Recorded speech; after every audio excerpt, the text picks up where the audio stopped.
মুমিন তাকে বলা হয় যিনি আল্লাহ তাআলাকে একই সঙ্গে সবচেয়ে বেশি ভালোবাসেন আবার সবচেয়ে বেশি ভয় পান। একজন মুমিনের ধ্যান জ্ঞান ইচ্ছা অভিলাষ সবকিছুর কেন্দ্রবিন্দু হবেন এক আল্লাহ। আল্লাহর নির্দেশনাবলী সে এমনভাবে মান্য করবে যেন এটাই তার অভ্যাস, আল্লাহর চাওয়াই তার চাওয়া, আল্লাহকে পাওয়াই তার পাওয়া। কোনো মানুষ যদি এমন অবস্থানে যেতে পারে, তখন আর্থসামাজিক ক্ষেত্রেও সে ভিন্ন এক মানুষ হয়ে যাবে। তার অন্তরের অন্তঃস্থলে আপনা আপনিই মানুষের প্রতি মহব্বত ও ইনসাফের মনোভাব তৈরি হবে। আল্লাহ তাআলা বলেন, মুমিন পুরুষ ও নারী পরস্পরের বন্ধু। সূরা তওবা আয়াত ৭-১। আল্লাহর রসূল বলেন, পরস্পরের প্রতি ভালোবাসা, হৃদ্যতা ও কোমলতায় মুমিনের উদাহরণ হলো একটি দেহের মতো। যখন তার একটি অঙ্গে ব্যথা হয়, তখন তার সারা শরীর বিনিদ্রা ও জরাক্রান্ত হয়ে দুঃখে সমান অংশীদার হয়। সহিহ বুখারী হাদিস ১০৪৩৮। একজন মুমিন আত্মীয়স্বজন পাড়া প্রতিবেশীদের সঙ্গে সবসময় উত্তম আচরণ করবে। সবসময় পরোপকারের বাসনা তার মনে জীয়ন্ত থাকবে। তার কোনো ভুল ত্রুটি যদি অন্য কোনো মুমিন ভাই দেখিয়ে দেয়, বিনা দ্বিধায় গ্রহণ করে সংশোধনে সচেষ্ট হবে।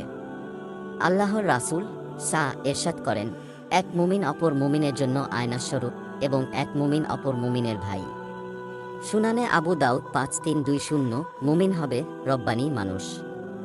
এক মুমিন কখনোই অপর মুমিনের প্রতি অন্যায় বিচার করবে না, এবং কেউ যদি অন্যায় বিচার করে, মুমিনের প্রতি দায়িত্ব তার ভাইকে মুক্ত করে ইনসাফ কায়েম করা। হাদিসে আছে, এক মুসলিম অপর মুসলিমের ভাই।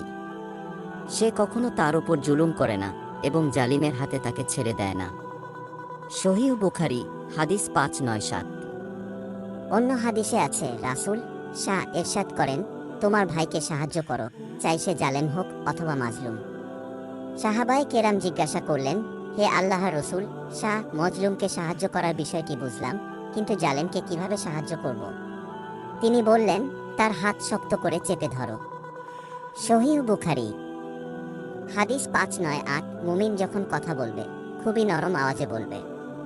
গীবত ও পরনিন্দা করবে না, গালি দিবে না, কাউকে ছোট করে কথা বলবে না, কখনো কাউকে কথা বা কাজে আহত করবে না। আল্লাহর রসূল বলেন, প্রকৃত মুসলমান সে যার হাত ও জবান মুসলিম নিরাপদ থাকে।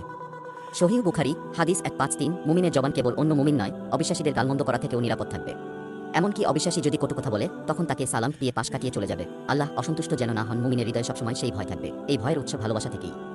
এই কারণে কখনো আল্লাহর বিধান লঙ্ঘন করবে না। আল্লাহ তাআলা ইরশাদ করেন, মুমিন তো তারাই যাদের অন্তসমূহ প্রকম্পিত হয় যখন আল্লাহকে স্মরণ করা হয়, আর যখন তাদের সামনে আল্লাহর কালাম পাঠ করা হয়, তখন তা তাদের ঈমান বৃদ্ধি করে, এবং যারা কেবলমাত্র তাদের প্রতিপালকের উপরই ভরসা করে। সূরা আনফাল আয়াত ২। মুমিন সবসময় মনে রাখবে, আল্লাহ তার পর্যবেক্ষণে আছেন। সবসময় সব কাজে কিয়ামত দিবসের মালিকের সামনে জবাবদিহি করতে হবে, এই চিন্তা রাখবে। এবং আল্লাহ তাআলা তাকে যেই নিয়ামত দিয়েছেন তার শুকরগুজার হবে। আল্লাহ আমাদের সত্যিকারের মুমিন হওয়ার তৌফিক দান করুন।